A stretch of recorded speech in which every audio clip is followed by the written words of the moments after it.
In this video, I'm sharing 5 practical strategies for building body acceptance and self-love. Make sure you stay till the end so you get every single one of them because it is going to be life-changing, especially if you're someone who deeply struggles with her body image. I help women all around the world to break free from lifelong struggles with their body image and instead find peace and confidence, just like my beautiful client Erica, who shares, I've never had this happen before where I've looked in the mirror and I haven't picked myself apart. And instead the thoughts are, hey cutie, you look amazing, love you. It's so cool. I'm so proud of myself and so grateful because I'm changing my beliefs, I'm capable of loving myself, and I'm stronger than my conditioning. This is absolutely possible for you. I would love to see you break free of these lifelong struggles. So if that's something that you really know you want to do, then I would love to connect with you directly. There's a link below in the description to book a call with me one-on-one, and let's make this magic happen. Now let's get into the video. The first practical strategy we have is to focus on regulating your nervous system and really decreasing stress and increasing safety within your body. Because when we don't feel safe within our bodies, our nervous systems are stressed and dysregulated.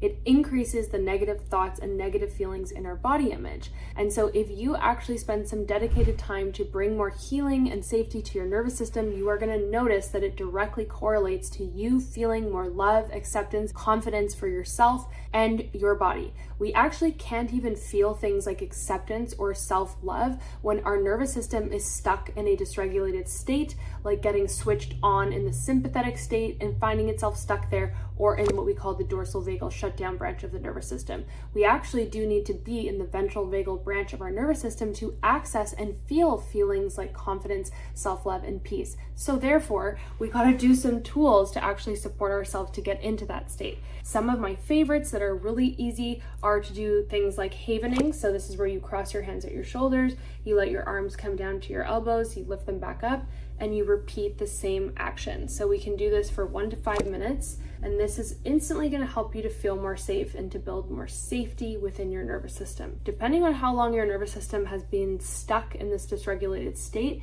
it obviously takes time and consistency, and often takes working with a practitioner directly, someone like me, to actually help you to do this work. But you can do some amazing stuff on your own just like this. So hopefully you're already starting to feel more calm and that your body is feeling soothed. One of my most favorite tools on the entire planet, which I'm sure you know if you follow my channel, to use is EFT tapping. So EFT really actually works to turn off the amygdala, to actually shrink that structure in our brain, which is responsible for the stress response and all of our negative thoughts, and really helps to reprogram the mind from negative thoughts. So even if you just tap like this on the points, I'm demonstrating the sequence.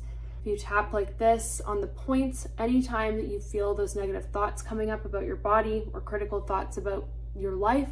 If you just start tapping like this and keep tapping until you feel that intensity come down, you're successfully helping yourself to reprogram your brain. And I have more specific videos on my channel about what to do when you actually have critical thoughts and you want to get even more specific about how to tackle them. So be sure to check that out. Just tapping continuously through the points for 5 minutes a day can do amazing things for your nervous system and help you to feel more peace. And the more peace you create within the nervous system, the more peace you create within your life. So that is amazing. Make sure you remember those tools. Lastly, something really cool we can do, which is quite simple, and tapping is actually built on this, is work with acupressure points. So if you find certain acupressure points, and I'm going to demonstrate some, and you just press on them, so press on your third eye and give it a little massage, what you'll find is, yeah, there we go.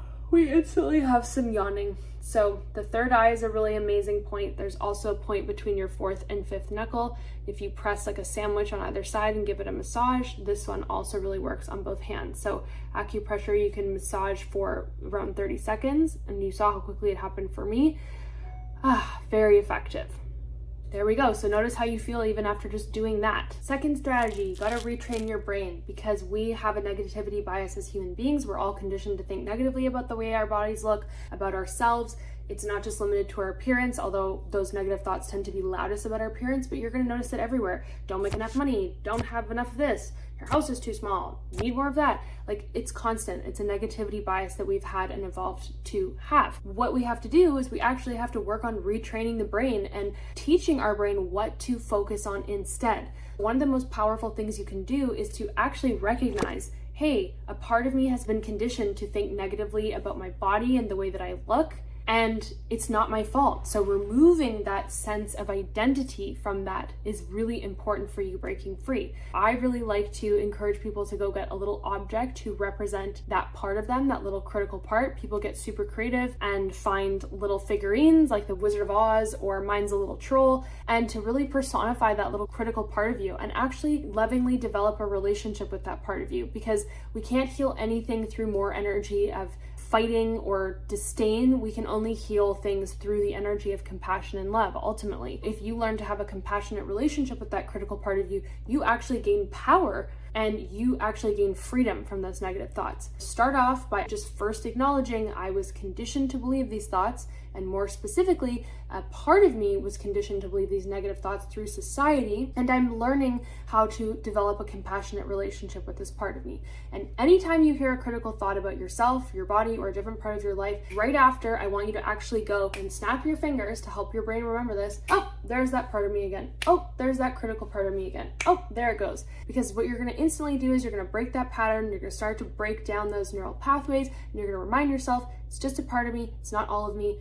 I actually have a lot more power over this than I think. Number 3, right on the same train tracks as retraining the brain, is focusing on joy. Again, because your brain has been defaulted into this operating system of negativity, you actually have to train it to focus on things that bring you joy. That might sound cliche and boring and blah, blah, I'm gonna have to go do a gratitude journal, but hey, what kind of person do you wanna be and what kind of life do you wanna lead? Do you wanna always focus on the weeds of life and looking at the glass half full or half empty, or do you wanna actually be a person who is very abundant in their energy and joyful and positive and confident and spreads that around them? Because that is super magnetic. People think confidence comes from your appearance. It does not. Confidence comes from how you feel internally and how that magnetic energy translates through your body into the outside world. So start really retraining your brain to focus on joy. You have to teach your brain what to focus its attention on. How can you weave joy into your life? Well, you can do things like, for sure, do a gratitude journal. You can actually sit and think about moments in your life that bring you joy. I think they say it's only 13 seconds that we have to hold our attention on joy in order to actually create these deepened neural pathways in our brain and to embody those feelings. I also like to share this with other people in my life. So instead of getting on the phone with your friends and starting to gossip and talk about negative things, or if one of your friends is talking about how they hate this or hate that, why not switch your conversation to one of joy and encourage each other to pick up the phone and ask, hey, what was great about your day today? So some questions that I always like to ask myself and my students is, what went well today? What was something great that happened in my life over the past few weeks? What am I proud of myself for? Things like that. Simple, but so effective. How can I choose joy today? Another thing is we don't celebrate ourselves very often. We're so hard on ourselves, and the second we accomplish something, we're very quick to breeze by it and just move on to the next task. And you basically teach yourself you're not worth celebrating. How can you actually consciously celebrate yourself, your friends, those around you, to really anchor in those empowered moments in your life? Because that's how you get more of them. Doesn't mean you have to throw a huge party every time something small happens in your life, but simply an acknowledgement like, hey, I did that. Wow, what must be true about me that I accomplished that? Start asking yourself those questions, because that's how you feed your brain to focus more on that. Which leads me to number 4, practical strategy to build more self-love and self-acceptance with your body is to really understand, and they say this all the time, you know this, you become most like the 5 people you spend your most time with. So if you're spending time all day long with people that are very negative and are very into diet culture and hate the way they look and are very obsessed with their bodies, guess what? You are just further deepening your conditioning and that operating system that is very negatively biased. You do need to take responsibility for the people you surround yourself with and set appropriate boundaries. I know it's hard, and truly as you evolve and you feel more loving and confident about yourself, you're going to outgrow a lot of people, because there are a lot of people out there that have not done the work, that continue to stay stuck and the victim to this and want to be miserable. And that is not you. Some things that you can do even just with your friends that I love to do are set loving boundaries around conversations about body image, diet, food, nutrition. Teach your friends what you do want to talk about and explain why certain topics for you may be triggering. Set those boundaries and be the person that is creating the change in the world. You can absolutely be a leader in all of this, and you can create the environment that is very deeply healing and positive, not only for yourself, but for others. It's made such a difference in my friendships, and I want to be the kind of person who brings joy and appreciation to my friends, not contributes to more of society's brainwashing that says they're never enough and they consistently have to change the way their bodies look to be happy, right? Think about that and start acting like it. Number 5, I'm gonna have 2 here. So 5AB. I do think journaling is so impactful, and I know it's another one of those things, it's like, wah, journaling. But truly, when you can get your thoughts on paper, you actually start taking energy and power away again from those negative thoughts, and you put them somewhere productive instead of letting them spin around in your brain. So keeping a journal to dump these negative thoughts, a very cool thing actually starts to happen. You'll notice in your journal entries, it may start out negative, and then halfway through, 3/4 of the way through, the thoughts start turning into more positive, accepting thoughts, because your brain is also so intelligent and wants to solve problems while it's working things out in a journal. So you actually are in the process of conditioning your mind into the positive, into more acceptance by nature of journaling and taking control of those thoughts that way. So that's huge. B, get support. This is really hard to do alone. These issues really gain energy and traction from isolation because these issues love shame and being isolated.